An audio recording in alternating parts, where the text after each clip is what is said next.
क्या होगा अगर मैं आपसे कहूं कि यह पहला नहीं बल्कि 2448वां कलयुग है। आप शायद चौंक गए होंगे। हमने तो हमेशा यही सुना है कि 4 युगों का चक्र अभी पहली ही बार चल रहा है और हम इसके आखिरी सबसे अंधकार वाले युग यानी कलयुग में हैं। यह बात सच है, लेकिन यह पूरी सच्चाई नहीं है। यह तो एक बहुत बड़ी ब्रह्मांडीय कहानी का सिर्फ एक पन्ना है। आज हम आपको समय की एक ऐसी गहराई में ले चलेंगे जो इंसानी इतिहास की सोच से भी कहीं ज्यादा पुरानी है। हम उन प्राचीन गणनाओं को खोलेंगे जो हमारे धर्म ग्रंथों में हजारों साल से मौजूद है। हम ब्रह्मा के पूरे गणित को समझेंगे और इस वीडियो के आखिर तक आप इस ब्रह्मांड को और इसमें अपनी जगह को एक बिल्कुल ही नई नजर से देखने लगेंगे। तो तैयार हो जाइए, क्योंकि आज आप जो जानने वाले हैं वह आपकी कल्पना से भी परे है।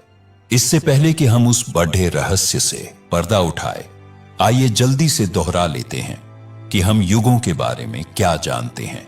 हिंदू धर्म ग्रंथों के मुताबिक समय सीधा नहीं बल्कि एक चक्र में चलता है।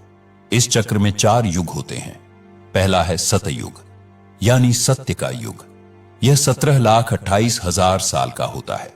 इस दौर में धर्म अपने चारों पैरों पर खड़ा होता है और हर तरफ सिर्फ अच्छाई और पवित्रता होती है। दूसरा है त्रेता युग जो 12,96,000 साल का होता है। इस युग में धर्म का एक चौथाई हिस्सा खत्म हो जाता है और पाप की शुरुआत होने लगती है, पर दुनिया में अच्छाई ही ज्यादा रहती है।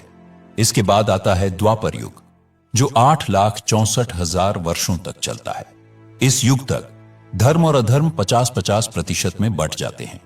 और आखिर में आता है कलयुग, अंधकार का युग, जिसमें हम अभी जी रहे हैं। इसकी अवधि 4,32,000 साल है। पुराणों के अनुसार इसकी शुरुआत 3,102 ईसा पूर्व में तब हुई जब भगवान कृष्ण ने इस धरती से विदा ली। इस युग में अधर्म, लालच और हिंसा अपने चरम पर होती है। इन चारों युगों को मिलाकर बनता है एक महायुग जो कुल 43,20,000 मानव वर्षों का होता है। यही वह पारंपरिक समझ है जिसे हम सब जानते हैं। लेकिन कहानी यहां खत्म नहीं होती, बल्कि यहां से तो असली कहानी शुरू होती है। एक महायुग का यह चक्र असल में एक बहुत बड़ी घड़ी का सिर्फ 1 सेकंड जैसा है। उस घड़ी को ब्रह्मा का समय कहते हैं। हमारे पुराणों में समय की एक ऐसी गणना दी गई है जो अविश्वसनीय रूप से विशाल है। इस गणना के केंद्र में है सृष्टि के रचयिता स्वयं ब्रह्मा। जैसे हमारे दिन और रात होते हैं, वैसे ही ब्रह्मा के भी होते हैं। ब्रह्मा के एक दिन को कल्प कहा जाता है और ब्रह्मा का सिर्फ एक दिन यानी एक कल्प हमारे 4,32,00,00,000 सालों के बराबर होता है। और गहरा रहस्य यह है कि ब्रह्मा के इसी एक दिन में 1,000 महायुग होते हैं, यानी सत्य, त्रेता, द्वापर और कली का यह पूरा चक्र 1,000 बार घूमता है।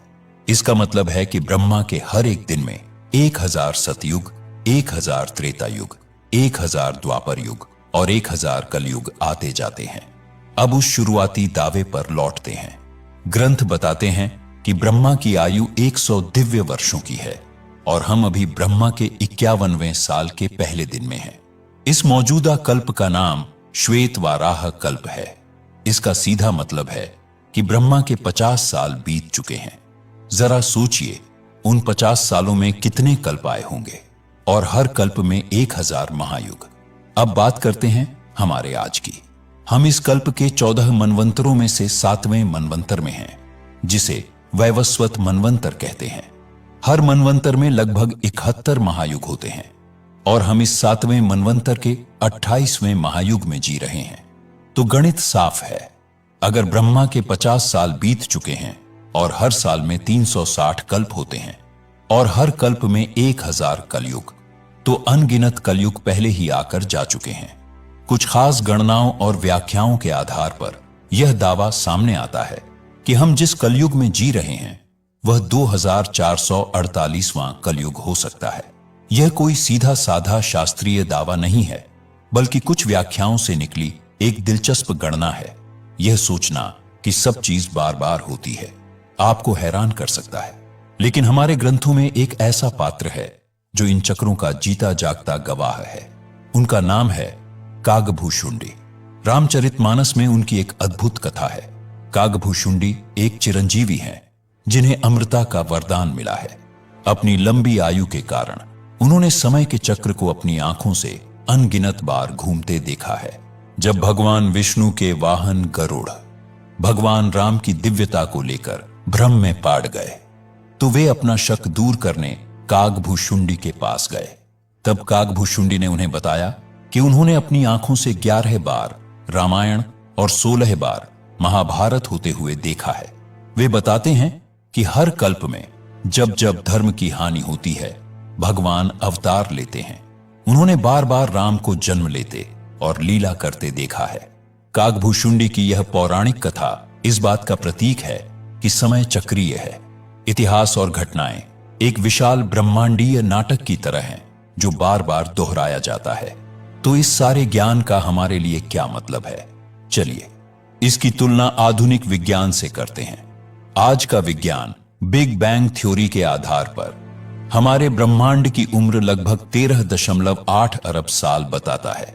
यह संख्या बहुत बड़ी लगती है, लेकिन जब हम इसे वैदिक ब्रह्मांड विज्ञान के पैमाने पर रखते हैं तो एक बिल्कुल अलग और हैरान करने वाली तस्वीर उभरती है।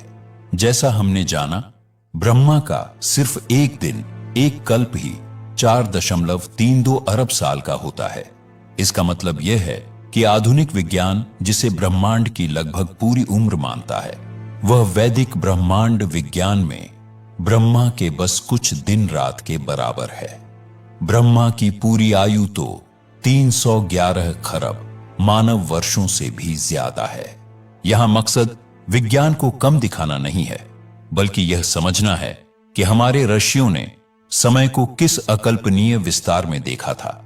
जहां विज्ञान एक ब्रह्मांड के बनने और मिटने की बात करता है, वहीं हमारे ग्रंथ हजारों साल पहले ही अनगिनत ब्रह्मांडों के बनने और मिटने की बात कर चुके हैं। यह ज्ञान हमें विनम्र बनाता है। हमारा जीवन, हमारी सभ्यता इस ब्रह्मांडीय नाटक में एक छोटे से कण के बराबर भी नहीं है। तो क्या हम 2448वें कलयुग में हैं?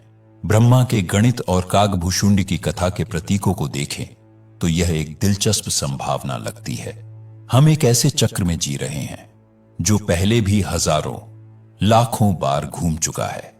यह जानना कि हमारा युग अनोखा नहीं है, हमें एक गहरे सवाल की ओर ले जाता है।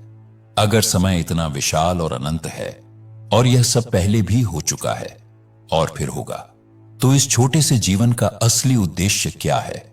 शायद इसका जवाब कर्म के सिद्धांत में छिपा है। शायद हमारा मकसद इस चक्रीय नाटक में अपनी भूमिका को सबसे अच्छे तरीके से निभाना, धर्म के रास्ते पर चलना और इस विशाल योजना में अपना सकारात्मक योगदान देना है। इस गहरे सवाल पर आपके क्या विचार हैं? नीचे कमेंट्स में हमें जरूर बताएं। अगर इस वीडियो ने आपको सोचने पर मजबूर किया तो इसे लाइक करें और सनातन धर्म के ऐसे ही रहस्यों को जानने के लिए हमारे चैनल को सब्सक्राइब करना न भूलें।